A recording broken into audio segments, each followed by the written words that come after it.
Daf Yomi, Tractate, Avodah Zarah, page 67.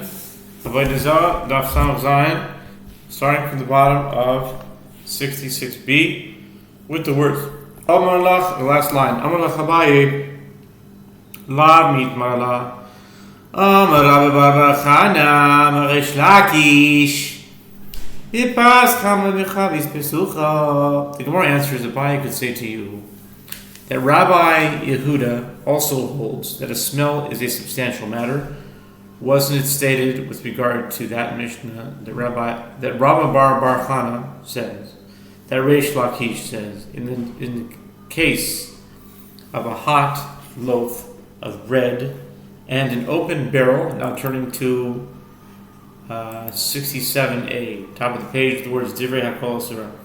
Divrei HaKol Surah, Pasanet es Echos Megufa, Divrei HaKol Muteres.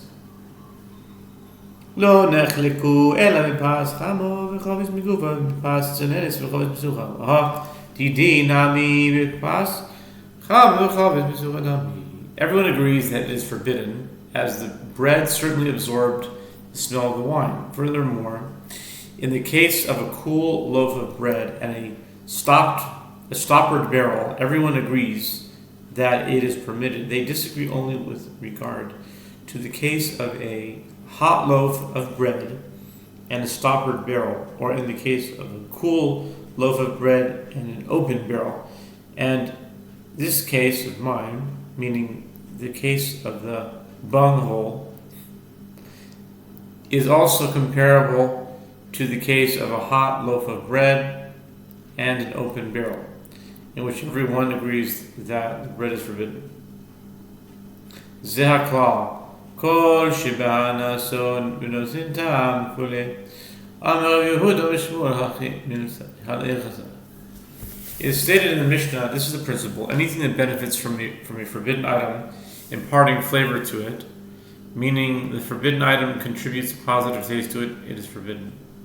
And anything that does not benefit from a forbidden item imparting flavor to it is permitted. For example, forbidden vinegar that fell onto split beans, as the flavor imparted by the vinegar does not enhance the taste of the beans. Rabbi Yehuda says that Shmuel says this is the halacha.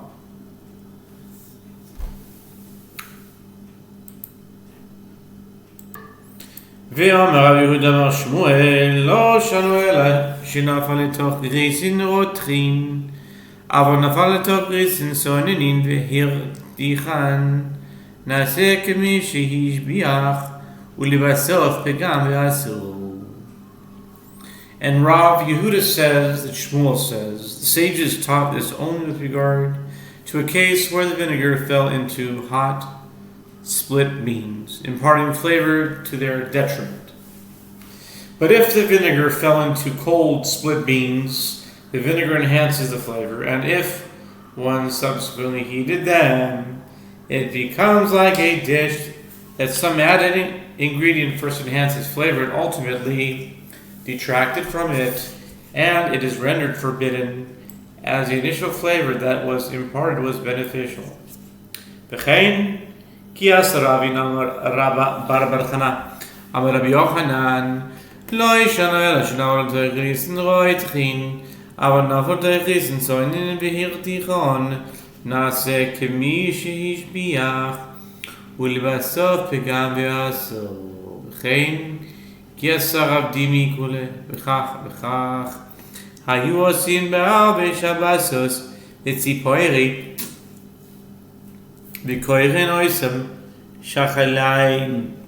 and similarly, when Ravin came from Eretz Yisrael to Babylon, he reported that Rabbi Bar Chana says, that Rabbi Yochanan says, the sages taught us only with regard to the case where the vinegar fell into hot split beans. But if the vinegar fell into cold split beans, and one subsequently heated the mixture, it becomes like a dish that some added ingredient first enhanced its flavor and ultimately detracted from it, and it is rendered forbidden. And similarly, when Rav Dimi came, he also imported this in the name of Rabbi Yochanan and added, and they would prepare this dish of split beans and vinegar on the eves of Shabbat in Sipori,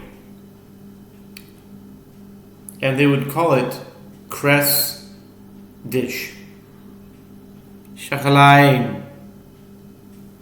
Amar Rav Reish Lakish nosin tam v'gam shamu lo shamu kedera zu chaser hamelach yiser hamelach chaser hatavlin yiser hatavlin ela kol she'ein chaser klum ve'eno nocheles mipnei. Reish Lakish says, with regard to the principle that the sages said that if forbidden food imparts flavor to a permitted food, to the detriment of the mixture it is permitted, the criterion is not that people would say the dish is lacking in salt or is overabundant in salt, is lacking in spices or is overabundant in spices, and that is why its flavor was attracted by the forbidden food. Rather, it is referring to any dish that is not lacking in anything but will not be eaten. But will not be eaten only because of this forbidden substance that fell into it. Some say, Amar Reish Lakish, Nosin tam v'gam shamru ein omrin kedera zo. Chaser hamelach yiser hamelach, chaser hatavlin yiser hatavlin.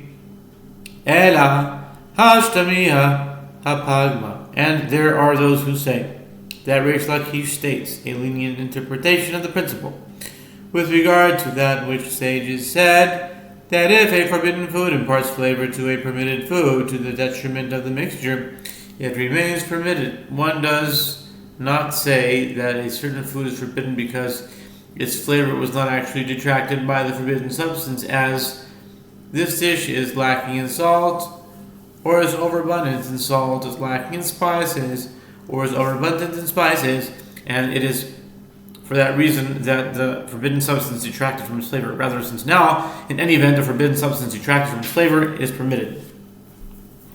Amar Yavaho, Amar Yochanan, Kol Shitam Mamo Shoyasu, Lo Kin Alav, V'zeh Kazait, B'chidei Achilas Pras. Furthermore, with regard to a forbidden food that became mixed with a permitted food, Rabbi Bahu says that Rabbi Yochanan says, in any case, where the flavor and substance of the forbidden food are perceptible in the mixture is forbidden and one is flogged for consuming it. And it is a tradition that this is the measure for such a case. One who eats an olive bulk of the forbidden element in the mixture in the time it takes to eat a half loaf of bread is liable for eating the forbidden food. And now we turn to page 67b, top of the page, with the words Ta'amo v'lo masho asur ve'in lo ikin olav im ribatam v'gam mutav. But if only the flavor of the forbidden food is recognizable in the mixture, but not its substance, as it was completely dissolved into the permitted food, the mixture is forbidden. But one is not flogged for consuming it, and if the forbidden food amplify the flavor of the permitted food to its detriment, it is permitted. Im natan tam lifigam mutav hakamashmalan diavad gavi gamili achlinaita divigam behade vihilchataki lishnavatra deresh lakish. The Gemara says, but then let Rabbi Yochanan say, if the forbidden food imparts flavor to the detriment of the mixture, it is permitted. Why does he use the term amplified? The Gemara answers that this is what Rabbi Yochanan teaches us, that even if there are other substances that detracted from the flavor of the mixture along with the forbidden food, for example, insufficient salt or excessive seasoning, this is not taken into consideration. Since the forbidden food detracted from its flavor, the mixture is permitted. The Gemara comments, and the halacha is in accordance with the last version of the statement of Reish Lakish. Amar Rav Kahana midivrei kulam nilmad noten tam v'gam mutav. Amar le'abaye b'shlam kulehai ela Reish Lakish amru ka'amar v'leila sevira le. Rav Kahana says, from the statements of all the Amoraim who were cited, namely Shmuel, Rabbi Yochanan and Reish Lakish, we learn that if a forbidden food imparts flavor to a permitted food to the detriment of the mixture, it is permitted. Abaye said to him, granted, from all the rest of them, this conclusion is very well. But how can this be concluded from the statement of Reish Lakish? He only says that the sages said that if a forbidden food imparts flavor to a permitted food to its detriment, the mixture is permitted. Perhaps he is only citing what others said, and he himself does not hold accordingly. Miklal dika leman de amar notin tam levegam asu. The Gemara asks, with regard to Rav Kahana's statement by inference, is there one who says that if a forbidden food imparts flavor to a permitted food to the detriment of the mixture, it is forbidden? Yes. V'atanya, echad noten tam levagam, echad noten tam l'shevach, asu divrei Rabbi Meir. Rabbi Shimon omer, l'shevach asu, v'levagam motar. Yes, and this opinion is taught in a Braita, both in the case where the forbidden food imparts flavor to the detriment of the flavor of the permitted food, and in a case where it imparts flavor to that enhances the permitted food, the mixture is forbidden. This is the statement of Rabbi Meir. Rabbi Shimon says, if it enhances the flavor, it is forbidden, but if it causes it detriment, it is permitted. Okay. My time is Rabbi Meir, Gamar Gi'ule Goyim, Lav Notin Tam Livgamu, Vyasa Lachmana Hachinam Yiloshna. The Gemara explains what is the reasoning of Rabbi Meir. He derives this halacha from the case of vessels of non-Yehudim that require purging, meaning vessels that non-Yehudim use for cooking, which the Torah requires that one purge through fire and ritually purified before they may be used by Yehudim. See Numbers chapter 31, 22 through 23, and Mishnah on 75b. Is it not the case that the vessels of non-Yehudim that require purging impart flavor to food that is cooked in them to their detriment? Since time has passed since the non-Yehudim cooked non-kosher food in the vessels, the flavor that the vessels transmit to food that a Yehudi cooks in them is certainly detrimental, and yet the merciful one deems their use prohibited without purging. So too, the case here is no different, and even if the flavor imparted by the forbidden food is a detrimental one, the mixture should be forbidden. V'idach.